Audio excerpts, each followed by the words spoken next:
Get out.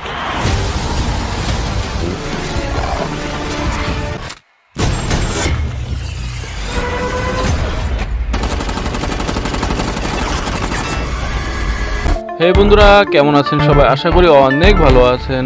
আজকে আমি কথা বলবো টার্মিনেটর সিরিজের দুইটা পার্ট নিয়ে, যেই দুইটা পার্ট অবশ্যই আপনাদের দেখা উচিত। সো আর দেরি কিসের বন্ধুরা, চলুন শুরু করি আজকের ভিডিও।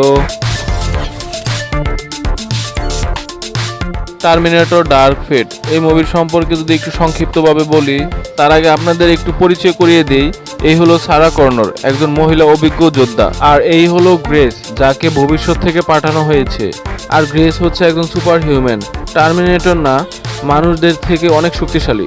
আর এই হলো টার্মিনেটর, যে কিনা একটা সময় পৃথিবীতে এসেছিল একটা মিশনে। আর সেই মিশনটাই হলো সারা কর্নরের ছেলেকে মেরেছিল।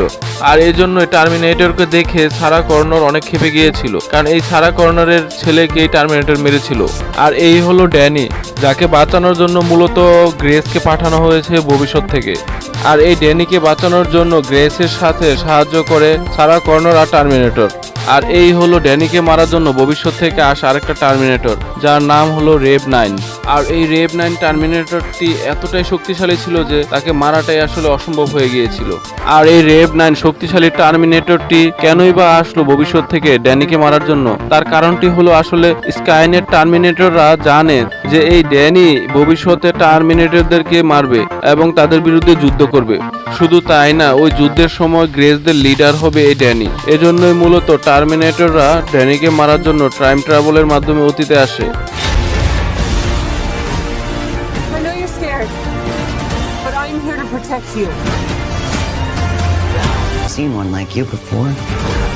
Almost human. I am human, just enhanced.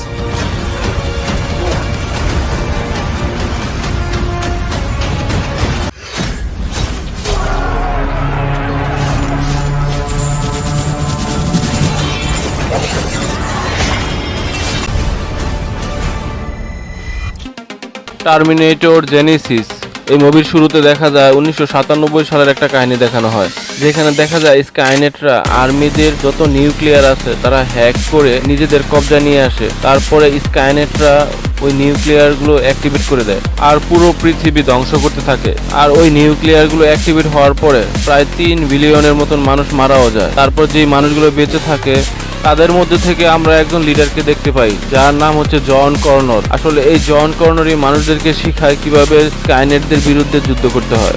আর এই হলো কাইল রিচ, জন কর্নরের একজন বিশ্বস্ত সোলজার। এদিকে স্কাইনেটরা যুদ্ধে হেরে যাচ্ছে দেখে জন কর্নরকে থামানোর জন্য জন কর্নরের মা সারা কর্নরকে মারার জন্য টাইম ট্রাভেলের মাধ্যমে অতীতে স্কাইনেটরা টার্মিনেটর পাঠায়। আর ওই টার্মিনেটর পাঠানোর সালটা ছিল 1984 সাল। তারপর মুভিতে দেখানো হয় 1984 সালের কাহিনী। কিন্তু এইদিকে জন কর্নরও থেমে থাকেনি। তার মাকে বাঁচানোর জন্য জন কর্নরের বিশ্বস্ত সোলজার কাইল রেসকে পাঠায় টাইম ট্রাভেলের মাধ্যমে এই 1984 সালে টার্মিনেটরদের সাথে ফাইট করার জন্য আর তার মাকে বাঁচানোর জন্য। বন্ধুরা, মুভির কাহিনীটা আপনাদের কাছে একটু পেঁচানো গোছানো মনে হলেও আপনারা মুভির সালগুলো অবশ্যই মনে রাখবেন। মুভির সালগুলো মনে রাখলে দেখবেন যে আপনারা মুভির কাহিনী বুঝতে পারবেন।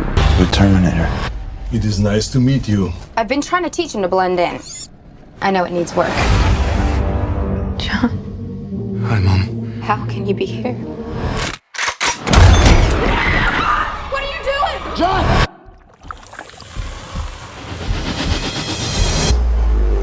What have they done to my son? Survive was what you taught me. Machine. Not man. A more. I can't leave him. Whatever they did to John, we need to reverse it. Everything's changed. We are humanity's last hope.